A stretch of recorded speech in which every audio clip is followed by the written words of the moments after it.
To see a question number 4.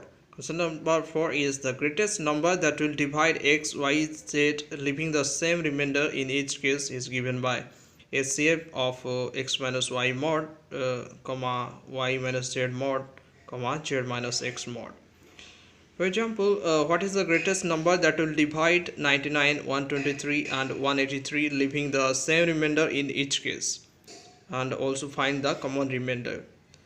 Here is the solution. We are given three numbers, 99, 123 and 183. Calculating their differences, 123 minus 99 it is 24, 183 minus 123 it is 60, and 123 minus 99, which are the first number and third number, it is 84. Now we will take the HCF of their differences, 24, 60, 84. On calculating this, we get to know that HCF is 12.